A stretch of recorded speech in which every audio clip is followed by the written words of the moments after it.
I'd like to introduce your presenter for today, Rafiq Wayani.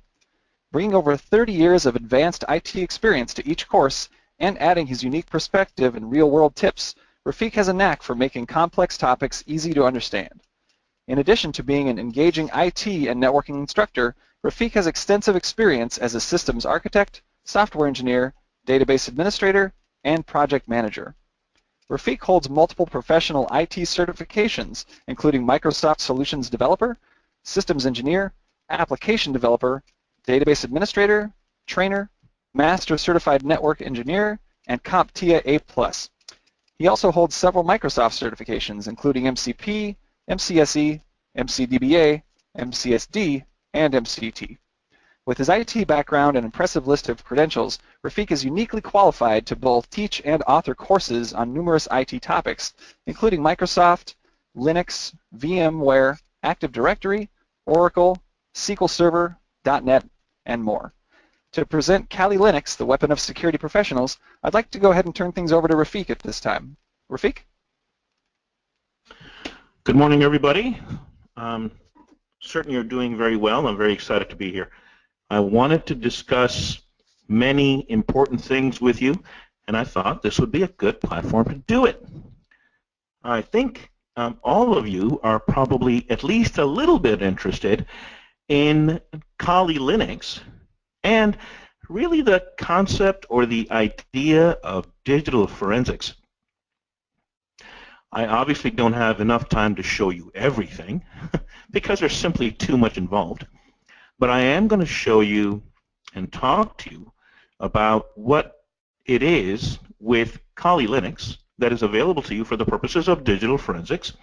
And I'm also going to discuss with you the tools that are available in Kali Linux for the purposes of digital forensics. I'm also going to talk to you about a few other things. Here is a list of things that I'm going to be discussing and demonstrating. I'm going to talk to you about digital forensics, the stages that are involved in digital forensics, and what a forensic examiner is. Maybe some of you are interested in becoming one or are already one.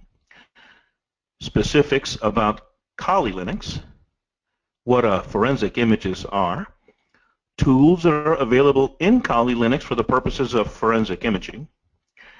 I'm going to deliver a demonstration for you in Kali Linux. I'm also going to describe to you what my environment looks like so that if you choose, you could duplicate it. I am also going to show you a little bit about network analysis and network analysis tools so you can see what that is all about. And as Zach said, at the end of the presentation, you can submit questions that I will try to answer as best as I can. So forensics, what really is it? Well, forensics in general is defined as the art and science of legal argument and presentation of evidence in a court of law. I'm pretty sure you guys have heard about forensics and heard the term forensics many times over, if nowhere else, then probably in TV shows and movies. But this is really the definition of forensics. Now, forensic science is defined as any type of scientific process, procedure, or method for identifying, collecting, analyzing, and documenting items that are to be presented as evidence in a court of law. Let me explain something.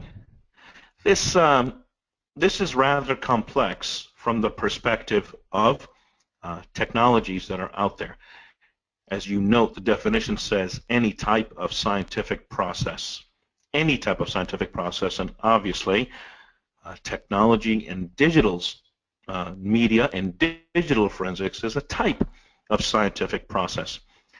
The complex task here is really to properly, methodically identify, collect, and analyze data. And something that IT professionals are not really known for, that's documenting. Are you anything like me where documenting seems to be a chore, but you do it anyway? I've gotten much better at it over the course of the past 3 decades, but Many times I don't like it, but I do it, and I do it thoroughly for the purposes of forensics. Is very important. As far as digital forensics go, there are 6 stages. You first need to collect the data, or collect the information, or gather the information, all of the information. You determine later on which pieces of information are important to the particular problem you're trying to solve, or a case you're trying to complete. But at first you collect everything. Then you stabilize and duplicate your collected evidence. You verify that the evidence that you collected really has something to do with what the problem or the case you're trying to resolve. You identify the evidence items. You determine that these are the pieces of the data that I collected that are important for the purposes of solving this particular case. Then you realize facts about the evidence. For example, if you really were looking at digital media, you may want to determine what type of data is on there, what type of media it is, what kind of format it's in, things of that nature. And finally, you present your findings. You document and report so that you can determine and you can present anything you have in a court of law. Now, if you are thinking about becoming a forensic examiner, you have to be experienced in conducting forensic examinations. You really need to have ethical morals for unbiased analysis of evidence and truthful reporting. You need to have an inquisitive nature and the ability to think outside the box, and you need to be methodical in examination and documentation procedures. So you combine your education, your certification, and your experience, and there you have a forensic examiner career path. Why Kali Linux, right? There are so many Linux distributions out there. Why Kali Linux? I want to tell you a few things about this that you may or may not know. Now, Kali Linux is a product of Offensive Security. And let me show you. Here is Offensive Security's website. These are the guys that started the creation of Kali Linux, and they used to call it Backtrack Linux back in 2006.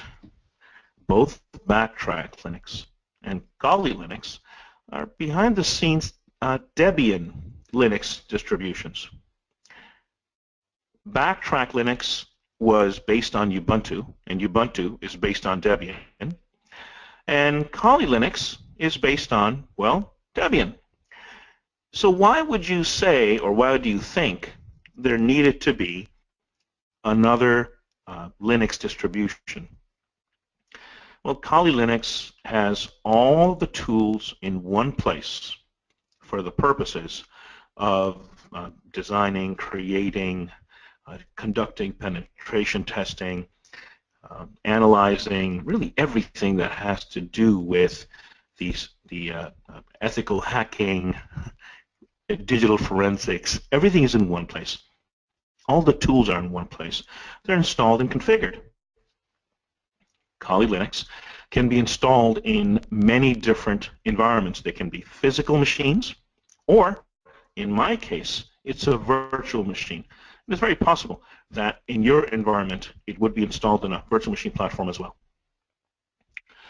Now, Kali Linux itself, as you can see right over here at kali.org, you can download many different versions, if you will, of Kali Linux. And what I mean by that is the 32 and 64-bit versions. And if you look on Offensive Security's website and you go under projects, you will notice that Kali Linux is one of the projects of Offensive Security. And if you want, you could go to their Kali Linux VM downloads, for example, and grab an already pre-created version of a 64-bit virtual machine. These are VMware images specific to VMware for the purposes of for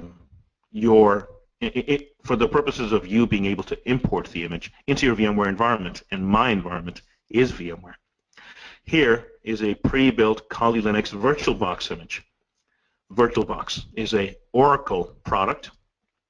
It is a free virtual machine environment for the desktop.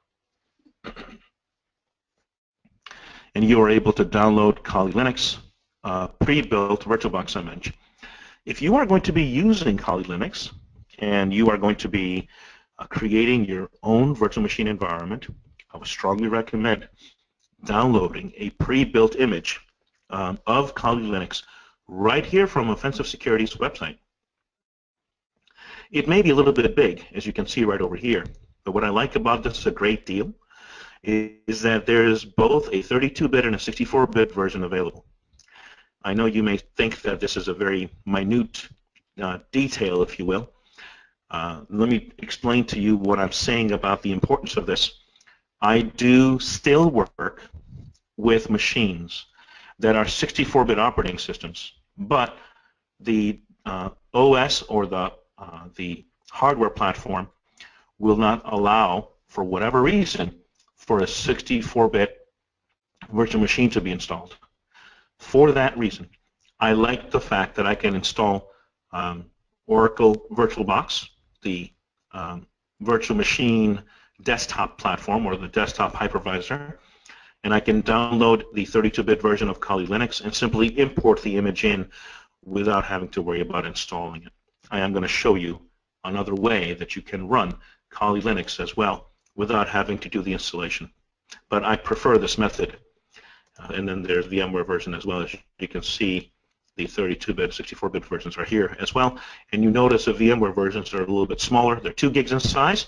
VirtualBox images are 3 gigs in size. They're the same distributions and the same versions, as you can see. The 32-bit versions on the, or the 32 and 64-bit versions on the VirtualBox are bigger in size because VirtualBox has a different format for its hypervisor than VMware does. That's all. Yes, there's a 1 gig difference, but it's the same exact distribution. Of course, you can certainly download Kali Linux if you want. Here are all the different versions, as you can see. There is a mini, Kali Linux Mini, that's only 30 meg in size. Look at this. And it does have the very basics of Kali Linux distribution. There's Kali Linux Lite, which is less than a gig, or 800 megs in size, approximately 800 megs in size. Then there is the 2.6 gig 32 and 64-bit Kali Linux distro that you can download as well. As you can see right over here, here are the virtual images, the ARM architecture images, and there are ARM pre-built scripts as well that you can grab. Okay. So some things to keep in mind. Now, VMware Workstation is a free product for trial. VMware Workstation costs, I think, about a couple $100, and there's also a VMware Player. Now, here's the thing. I've tried to install Kali Linux on VMware Player with random success. And the reason I say random success is because I was able to, depending on the platform and the hardware, and the operating system that the VMware Player was running on, I was successfully able to install Kali Linux or not. That does not mean there's something wrong with VMware Player. It certainly does not mean there's something wrong with Kali Linux or the distribution of the operating system. I simply, if it's not easy for me to go ahead and install, or if it requires too much manipulation, I just move on to the next set of hardware or OS. So just something to keep in mind. That's one more reason why you may want to grab the virtual machine image or the pre-built virtual machine images for the purposes of grabbing Kali Linux. The other thing that I wanted to tell you is this website called DistroWatch. I don't know if you've ever heard of it or if you've played with it, but you really should. This has all of the distributions of Linux. As you can see, it's rather long. It tells you what they are and when they were released and what it does. So if you wanted to find out the different distributions of other operating systems that are there for the purposes of forensic imaging and forensic digital forensics, or to be able to conduct ethical hacking type tasks, you can look at or pay attention to DistroWatch. Okay. The other thing that I'm going to be showing you later on is going to be Wireshark, and this is the site for it, wireshark.org, that allows you to sniff. It's a free tool that allows you to sniff network data. So these are just some of the places or the environments that I'm going to be working with. Okay, so now evidence itself has to be preserved in a persistent state, and you got to keep that in mind. You shouldn't allow evidence to be changed, and if it is changed, you should be able to test for those changes, and the evidence itself should be reliable for the purposes of use and presentation. A forensic image is a tamper-evident container, is in a tamper-evident container that includes a combination of hardware and software. It contains files, file system, and media storage, and is created, read, and written by software.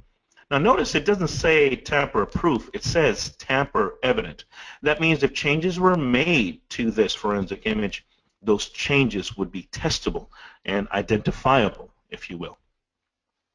Now inside of a forensic image, you have the image data itself, and then you have metadata within the image data that allows you to identify the name of the device and its origin, name of the forensic technician that was working on it, that gathered it, that collected it, time and date of when the image was acquired, and a case number associated with that particular digital image. There's also a cryptographic hash value. That cryptographic hash value is there so that you can check to see if changes have occurred. And a single image is really contained inside of multiple physical files. And data compression may optionally be there to reduce the size of the overall image as well. Now, raw image format is one of the formats of a digital image, and I'm going to be showing you demonstrations inside of Kali Linux of this raw format and the Kali tools that are available to support raw image files such as DD, DCFLDD, DC3DD, GuyMajor, EWF export, AFF convert, and IMG-CAT. I'm going to show you some of these so you can see what they're like and what the differences are between the different tools. So let's get to this demo without further ado, if you will. And what I would like to do is I would like to show you my environment first so you can see what that's like. Let me move this over here. So I am running VMware ESXi 6. Okay. Now, I'm not saying, you should run this because it may be overkill. But I have a Dell PowerEdge 1950 box, and this one is a PowerEdge R710. I have a data center here, and this particular machine has 24 gigs of RAM, and it has quad-core processors, or dual quad-core processors in it. I've got 8 logical processors in this box. Okay, so this is a physical machine. It's a Dell PowerEdge R710, and in it I've got a bunch of machines. In addition, and as part of these machines, I've got a Kali Linux distro. Let me show you something first. I'm going to create a brand new image over here, a brand new virtual machine over here, and I'm going to place, I'm going to call it Kali 2, and I'll show you what the Kali Linux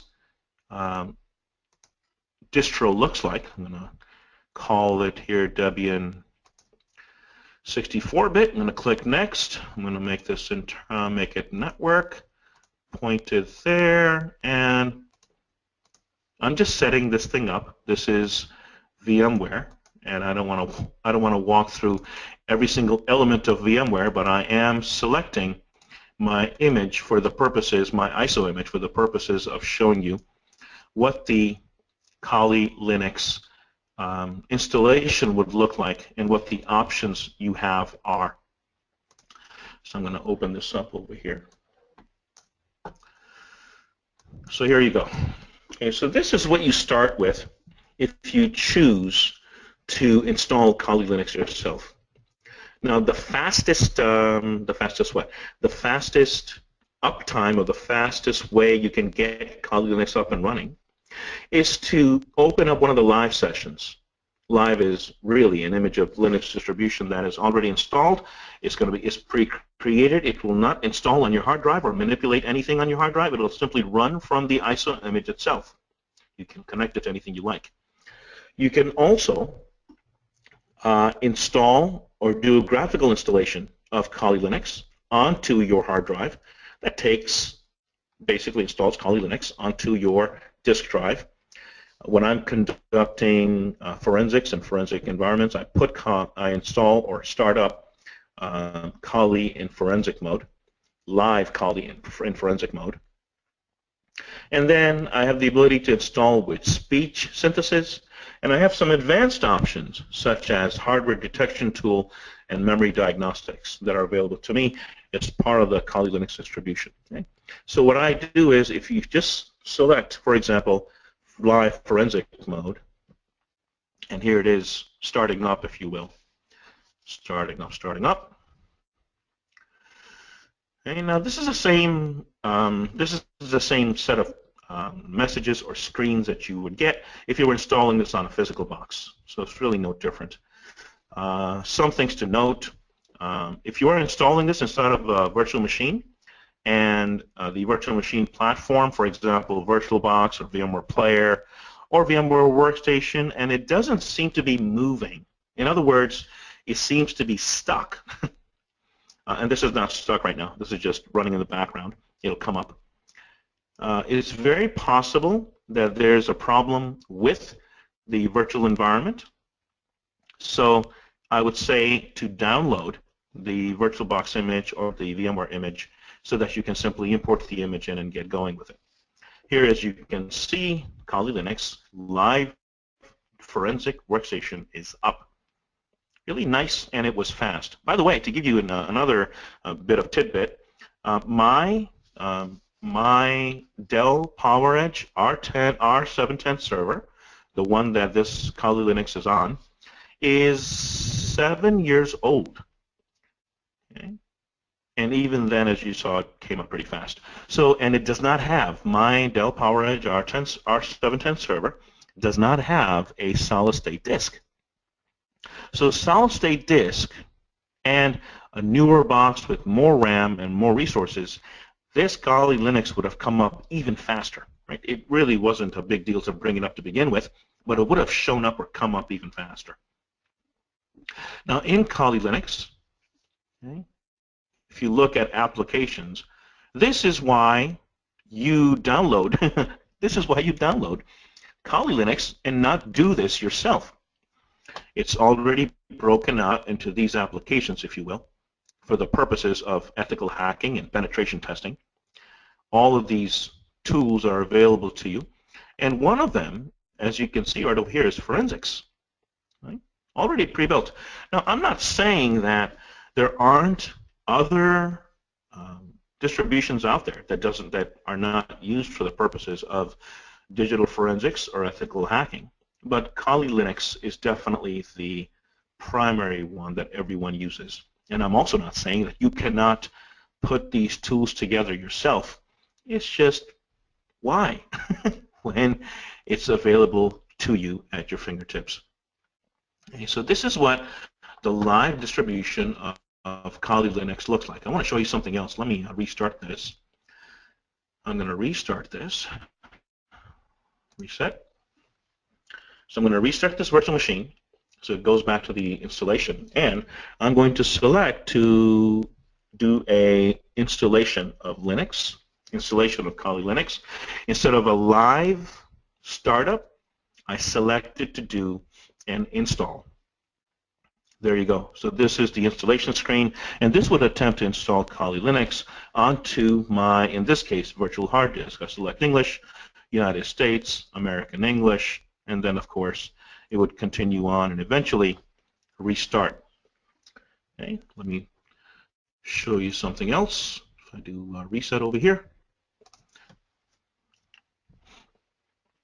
Going back to the installation mode, I want to show you the graphical installation. And enter.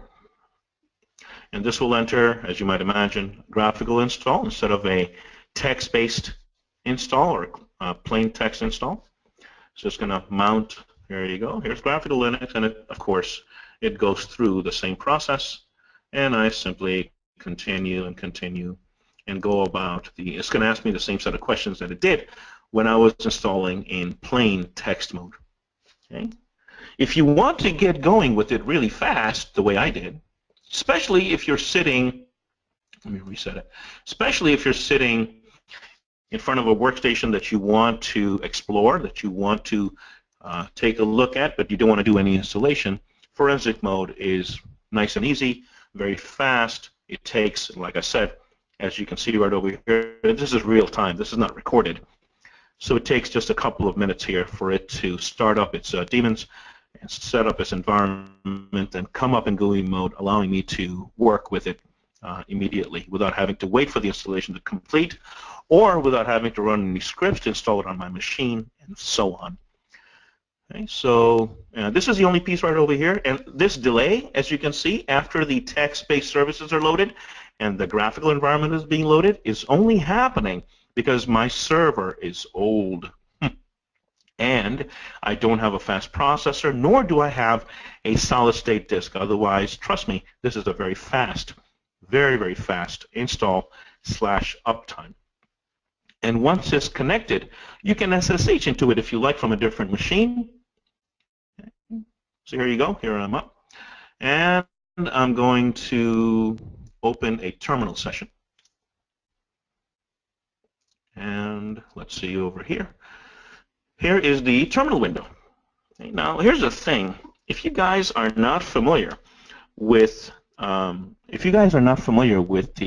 Linux command line, you are going to experience some headaches. Here's what I mean.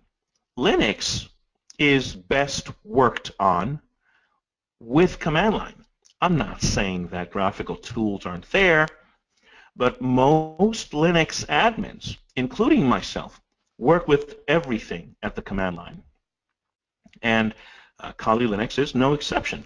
Behind the scenes, as I said, it is the Debian distro of the Linux platform.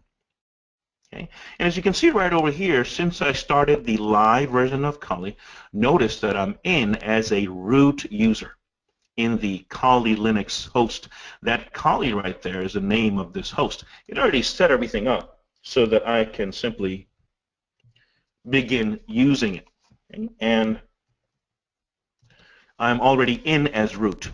Because I started the live forensic workstation distribution, I did not have to enter in a user ID and password. I did not pre-configure it. I did not put it in a script or anything. I started this right in front of you, just the way you would start it if you installed, or started up Kali Linux using an ISO or a DVD image, and you started the live version. And you would be in as root without having to really install anything. Now let me show you something. In Linux, there is something called fdisk. Fdisk allows me to see the disks that I have on my system. Now I have this dev SDA. Now dev is devices. SDA stands for SCSI Disk A. Okay? And it says that I've got 16 gigs in this device. Okay? And then it says I have a devices loop 0, which is 2.8 gig. Right? And these are the disks, if you will, that I've got installed on this box. Now, what I'm going to do is, if I want to see the partition information, I would do fdisk dev SDA/L, and that tells me my information associated with this disk. Now, since I started at the live distro, it's really not generally, it is not going to be saving anything anywhere. So what I'm going to do is I'm going to add a couple of disks here, and because this is a virtual environment, I'm able to add devices, well, very, very quickly. Let me show you. I'm going to click on this VM menu, and I'm going to go to Edit Settings, And when I go to Edit Settings, as soon as the window comes up, there we go, I'm going to add hard disk, next, new virtual disk, next, and I'm going to add, for example, 1 gig. And I'm going to click next, click finish. And I'm going to add 1 more disk, hard disk, next, next, thin provision this, in other words, don't take up all the space, and I'm going to make this 2 gig, next, next, finish, click OK, and it's going to register inside of this virtual machine. Look down here, there's a status, it just got completed. Now when I take a look at how many disks I have, right here, I have a SDB, SCSI device B, that's 1 gig that I just created, and I have SCSI device C that is 2 gig. Okay, so I added some disks on the fly. Of course, I still have my SCSI device A that this is booting off of. Okay, there's 16 gigs in size. So let me share with you a few other things. Oops. I'm going to create and format a partition inside of my SCSI device B and SCSI device C so that I can use it. And then I'm going to show you how I can use the tools for the purposes of images. So let's take a look here. I'm going to do a fdisk. Ooh, maybe I should learn to spell. Fdisk dev SDB. Okay. And I'm going to create a new partition, a primary partition, the first partition. I'm going to start at the first sector, and I'm going to add 250 megs to that partition, and I'm going to write to that partition. Okay. And I'm going to create a partition in SCSI device C, new partition, come on, primary partition, okay.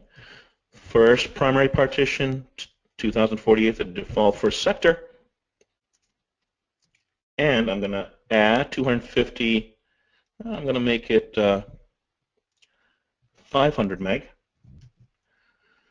and I'm going to write to this partition, and it's done. Okay, so now let me show you. When I take a look at fdisk dev SDB L, or list it, here's a partition information for SCSI device B right now. It is a straight Linux partition. That's what A3 is. Okay. And if I take a look at SCSI device C, I'll notice that I've got a SCSI device C partition 1 that is also, that's 500 meg, and it's also a Linux partition. Okay. Now what I'm going to do is I'm going to create a mount point, and I'm going to do a MNT data 1 and MNT data 2.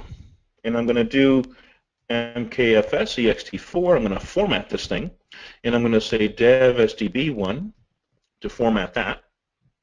And I'm going to format SDC1. There you go. And now I'm going to mount it. I'm going to say mount, oops, mount device, come on, device SDB1 to MNT data, data 1, and SDB2, SDC1 to data 2. Data 2. Okay. And if I do disk free, I can see that these two devices have been mounted. Okay. And 1% is used. One is around 250 meg. The other one is around 500 meg. If I do a df-h, I can see this in human readable form right over here. There's 477 meg, and there's 239 meg. Okay, this is the amount of overhead that's utilized. All right. So now that I have this done, What I'm going to do next is I'm going to show you the Disk Druid demo, or DD demo. And what I'm going to do is I'm going to use DD to copy a media to an image file. Then I'm going to copy an image file to a storage device. Then I'm going to copy a device to another device. Then I'm going to split the output to multiple files. And I'm going to use buffer size to speed up the copying process. So you can see how all of this works using DD. Now here's the thing though. I'm going to give you a little bit of a warning. I'm doing this in, as you can see, a virtual machine that is not in the production environment. The demonstrations that I'm about to show you would cause irreparable harm if you were to do it to a production disk or a production environment. You really don't want to do that. I'm showing it to you so I can show you what the tools are and how they work. So just keep that in mind. Okay? So I'm going to do DD. In file is going to be my entire, come on, no. In file is going to be my devices, SDC, and out file is going to be, I'm going to call it item 001.img.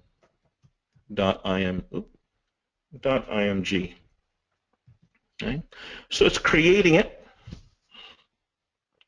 Is creating an image file off of SCSI device C. There you go. It copied 1 gig. SCSI device C is exactly 1 gig in size, which is what I told it to be. Let me show you what I'm talking about in a couple of different ways. In the VM itself, I have, come on menu, there you go. Hard disk 2 is 1 gig in size. You see that right there? And hard disk 3 is 2 gigs in size. So hard disk 1, for the purposes of Linux, is devices SDA, or SCSI device A. That's 16 gigs in size. Hard disk 2, SCSI device B, is 1 gig. Hard disk 3, SCSI device C, is 2 gig. Okay, so I don't care about this low disk space. So if I do a F disk, L, there's too many L's, but nonetheless. So right over here, you can see SCSI device A, or hard disk 1, is 16 gig. SCSI device B, which is my hard disk 2, is 1 gig. SCSI device C, which is my hard disk 3 in the virtual machine, is 2 gig in size. Okay, and I just use Disk Druid to create an image file out of SCSI device C, which is what resulted in this 1 gig image file. So let me see where this file is over here. I'm going to do ls. I'm going to take a look at this file. I'm going to ls. There you go. There's my file right there. And if I want this to be displayed in human readable format, I can simply do a H right there. And there it is, about 988 meg, almost a gig. Okay. The next thing that I'm going to do is I'm going to copy the image file to a different file. So I'm going to do Disk Druid. Let me clear this up. I'm going to do Disk Druid, DD, in file, devices, SCSI device C, and I'm going to say use gzip, and I want you to send this to dev, no not dev, mnt data 2 item 002.gzip. Okay, so it's writing it. So I'm gzipping it. This is another way for me to copy an image here. And this is going to do the same thing. It'll create that, a gzip file. Eventually, maybe I should have made the size of SCSI device C a lot smaller so this would go quicker. It's easy enough to do, though. If I go up here and I do edit settings, while this is going on in the background, I can add hard disk, and I can make this 200 meg instead of gig, like so. And click next, click next, click finish, click OK. Okay. Now that copied, as you can see, 2.1 gig. See it? That's why it took a while. And look at the number of records that were copied in and out. I'm going to do this. I'm going to say, if I do fdisk -L, I will see SDD, SCSI device D, right over here. That's 200 meg in size. So if I do, for example, gzip to SCSI device D, okay, which is 200 megs in size instead of 2 gig, notice it comes out a lot quicker. Okay? So the next thing I'm going to do is I'm going to see where that zip file is at. I'm going to go to the mount data to directory, and I'm going to say ls/lsh so I can see the size. Item 002, there it is, the gzip. And now what I'm going to do is I'm going to split this. I'm going to split this file into smaller pieces. Okay, so let's take a look. I'm going to do disk druid, and I'm going to say infile dev std, SCSI device D, and I want you to split this thing up into, bytes, 25 meg, disk A3, and I'm going to say, I'm going to call it item 3, and I'm going to take a look here. Make sure that I have this right. And it's going to be that item. Okay. And it's going to split this up. And if you notice right over here, when I do ls and I do lsh, notice the split up. Split these up into 25 meg pieces. Okay. Split it up into 25 meg pieces. Okay. Very simple to do, and it created a item 002 followed by gzip, and then of course it added the numbering at the end of it to tell you that this is a complete image. Okay. I can also, after I do this, since I split it up into smaller pieces, now why am I doing this? Well, the reason for this is because many times images are going to be stored in smaller, manageable pieces, and they would be brought back together. They would be brought back together at the time that forensics and analysis are being performed on it, instead of having one large image. Okay. So let me show you this here. Let me change this to.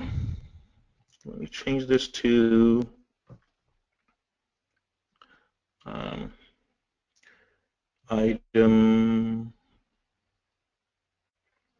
003, and move this around. Just creating another file and another set of gzip images, ls, lsh, and I'm going to take a look at item 003. And take a look. There you go. Right. And then the next thing I'm going to do, since I didn't want the image file on there, now I'm going to combine these images. I can say cat item 003, take everything, and now I want you to do disk druid out file and combine them into item003.image. So that concatenates all of the images. Okay, so there you go, 73 meg image. Okay. Then I'm going to use disk druid and type in file my SCSI device A. Okay, SCSI device A is the image that contains my boot image from Kali Linux that I'm loaded in.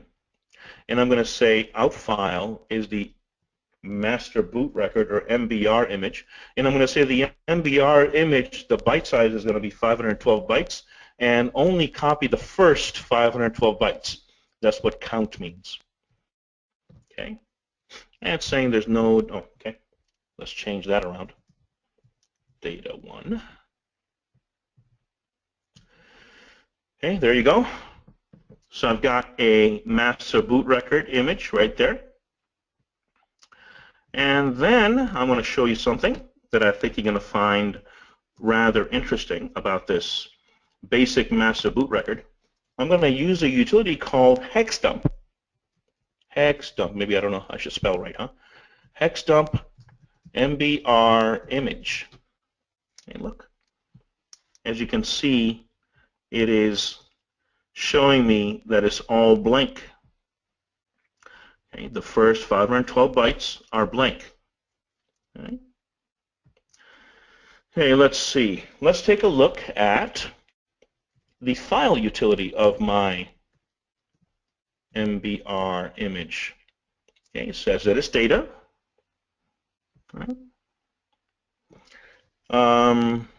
See, if I use the sudo command that will get me in as root credentials, I can do sudo dev sda. Okay, as you can see, it says that it's a data file. All right. Let's see, what else can I do here? I'm going to run distdruid again, do infile, and I can move the image around. Let me go over to data2 directory, and I have this item 002 GZ, and I also created an item 001, and I can start to mess with those images and manipulate them using gzip. Okay. Let's take a look at something else. I'm going to do a distdruid infile dev sdc outfile dev sdd, and this is a way I can copy from one to the other. I can copy X number of bytes. In this case, I would be copying 100 meg from SDC to SDD, SCSI device C to D. So I can use distdruid for many of those functions. Let's see, what else can I show you here? All right, I think this piece, as far as distdruid goes, and the utility to be able to allow you to manipulate images, is one of the things that I wanted to show you. Okay. There's simply a lot here. Keep that in mind as well, okay? There's simply a lot here as far as the tools that are available. There are many other tools that will allow you to perform similar tasks. For example, the DCLFD, which is another tool that is available in Linux, inside of Kali Linux. Okay. This is an enhanced version of DD, and let me show you what that does and what the DCLFD looks like. I'm going to do some similar tasks so you can see what the enhanced piece is. It gives you some statistics on what's being copied that that DD did not give you. Since we were waiting, I want to show you here. There's Kali 2. And let me do a remove. Okay, gone. And I'm going to type DCLFD in file dev SDC out file item 001 image. See the statistics? Okay, so this is what we weren't getting when we were using DD. So DCFLDD gives you some statistics associated with what you're doing. Okay? So that's that. Let me show you another tool, namely DC3DD. I think you're going to like this too. A little bit different. Now this is based on the GNU. This is also based on the GNU DD tool, or the just Druid tool. It's an enhanced version of DD, and it is maintained in parallel to DD. The Department of Defense utilizes this. It does hashing on the fly. It allows you to create multiple image files, and it's got a bunch of other additions to it. So I'm going to show you what this tool looks like to perform a similar task. Let me show you. I'm going to specify, let me remove this, and I'm going to do DC3DD in file, dev sdd, let's pick a shorter file, a smaller file. I'm going to do out file, let's call it backup image. Look at the information that it gives you. Okay? Done. Nice and fast, as you can see. Statistics are a little bit greater, and it showed me what it was doing and gave me the statistics the whole time that DD didn't do for me. Okay? If I did this, I want to show you. If I said DC3DD, another thing that DD won't do.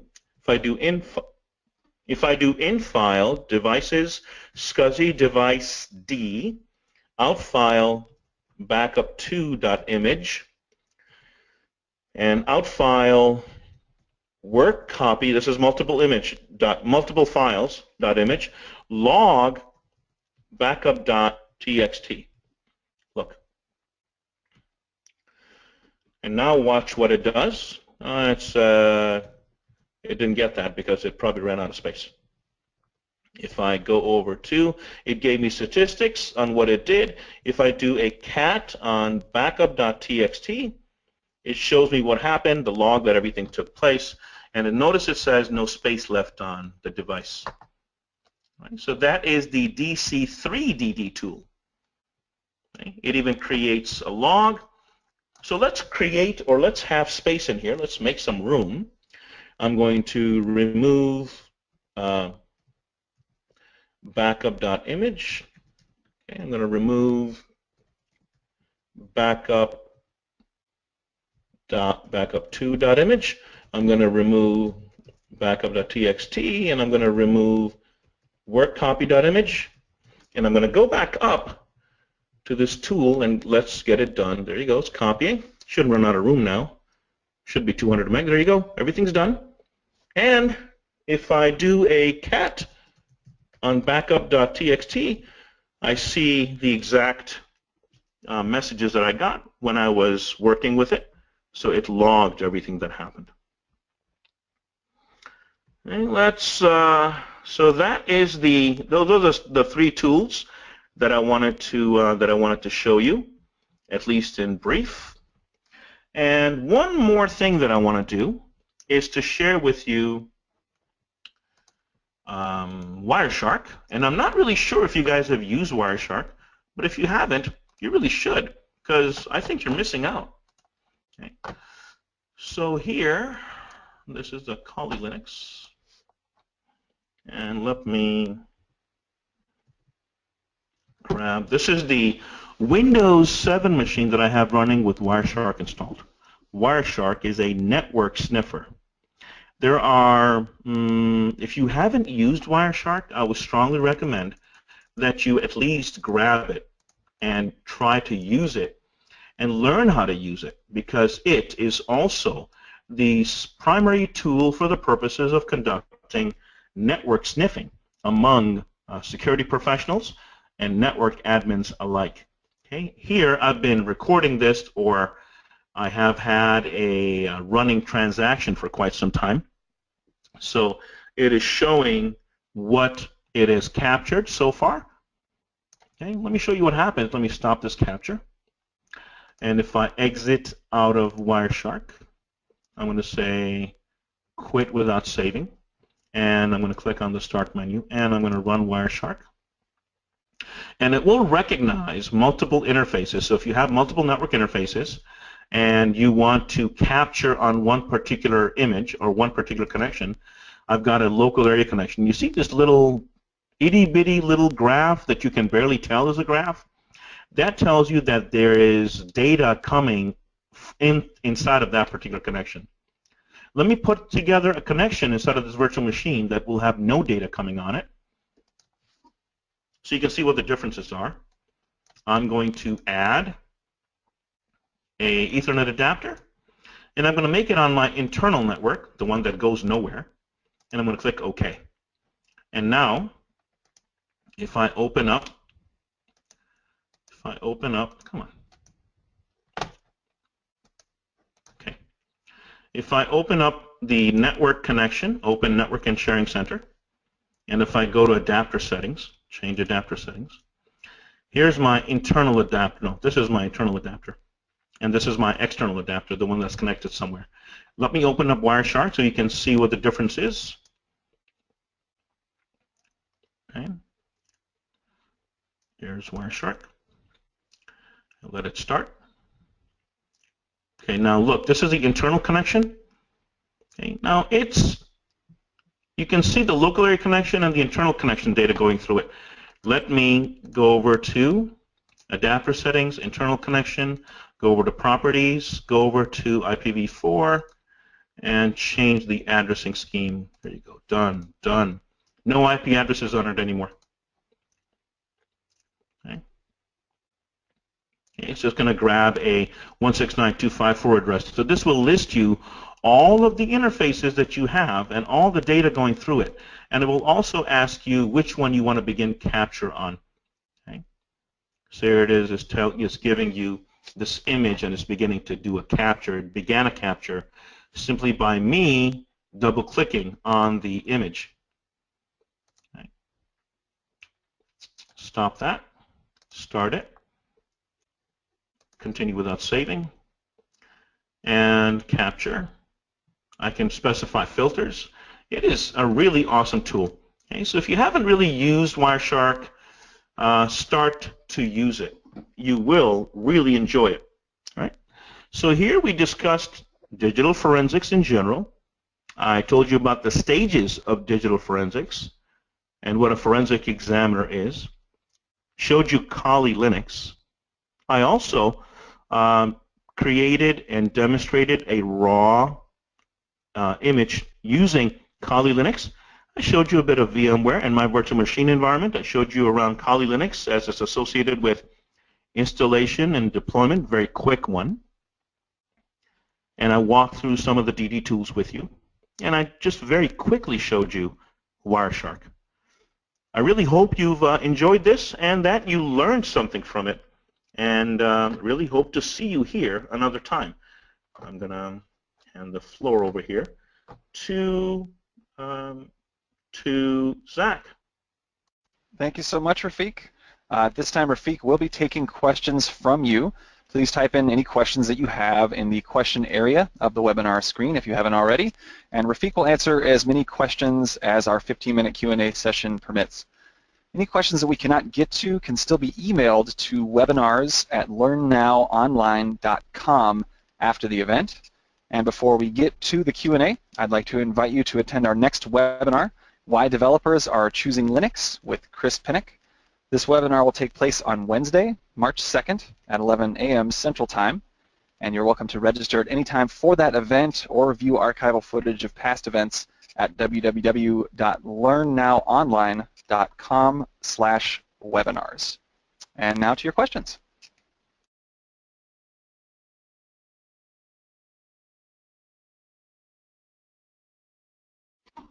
All right.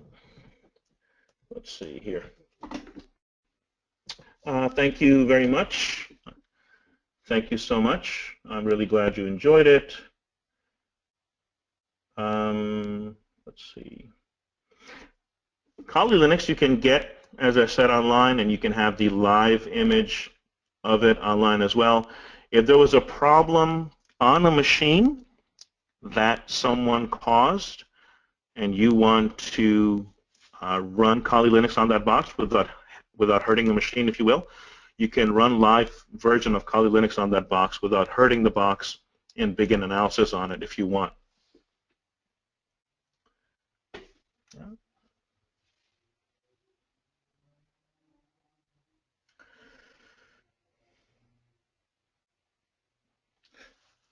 That's a loaded question, Andrew. Does it corrupt? Does the work on corrupt files? Yes, it does. You have to be real careful about that. Okay? You have to be careful about what you're doing, but it will work on corrupt files because it will begin to analyze what they are. So you use VirtualBox. You can specify dynamic disks on VirtualBox as well. Very briefly, overall differences between, you can grab a Windows image, really no problem, utilizing Kali Linux. It will read it. It does recognize NTFS formats as well. There are lots of tools in Kali Linux that are used. I was just showing you one small piece of the equation and really talking about disks and using the DD tool and variations of the DD tool. There are many other entities that are associated with disk analysis and forensics. You don't have to remove the disk physically. You can just access it if it is a virtual device, depending on if it's a virtual machine or a physical machine. And Wireshark will show denial of service attacks in real time. DD does operate in raw level, yes.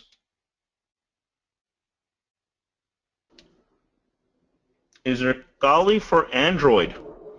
You can do analysis on Android devices and Apple devices as well. Specifically, you would be doing analysis on the disk or the images of the Android or images of iOS, if you will.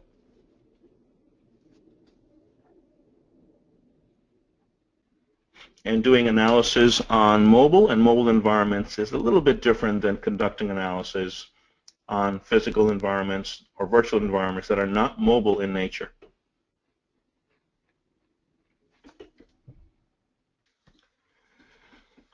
Yes, Kali Linux can be used for network pen testing, absolutely.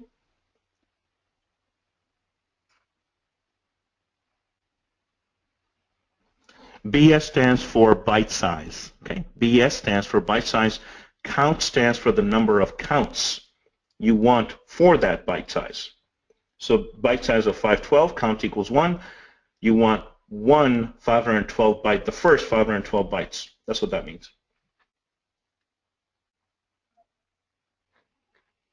Target machine can be a virtual machine or it can be a physical machine. If it's a physical box, you would have to load Kali Linux onto that box using live method instead of installing it and then running off of there. If the virtual machine, if the target machine happens to be a virtual machine, you'd have to start Kali Linux on that virtual machine environment, again using live mechanisms so that it doesn't install anything anywhere, and then troubleshoot it. It does not have to be VMware. It can be physical, or it can be another environment. Kali Linux is pre-built with all the tools that you need in order to do testing, penetration testing, ethical hacking, and analysis, forensics. Otherwise, other distributions, you'd have to install those tools yourself, find them, install them, configure them. This is Kali Linux is already done for you. Yes, Kali Linux will work in allowing you to do broken Windows installations, to do data extractions and such. Sure. It's more on the penetration testing side and analysis side and forensic side, but Linux and Linux distributions in general will allow you to do that as well as some tools in the Windows platform. Yes, Kali Linux can be used for cryptanalysis as well, and even protected channels such as HTTPS, that's correct. Kali Linux can recognize BitLocker. It's a little bit more involved, though. When you're using FDE or full disk encryption, such as BitLocker, things get a little bit more, quite a bit more complex. It's very difficult to answer that question very quickly.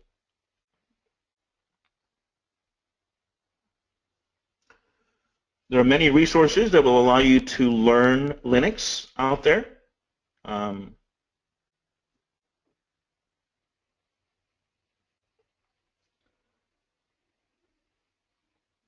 If you go on Offensive Security's website, you will see the guides and the first steps for Kali Linux as well. Is it possible to hack at HTTP session? Sure. That doesn't necessarily have to be Kali Linux related. You can hack any session a little bit. There are many ways and methods you can use to do that. You don't necessarily need Kali Linux to accomplish that task. All right. Well, go ahead and wrap things up there for today, Rafiq. But if anybody does have any additional questions that come up after we end this webinar, again, please feel free to email those to webinars@learnnowonline.com, and we can answer those for you. So that does conclude our webinar for today. Thank you, Rafiq, for sharing this information with us. And I'd like to thank each of you for coming to this Learn Now Online webinar.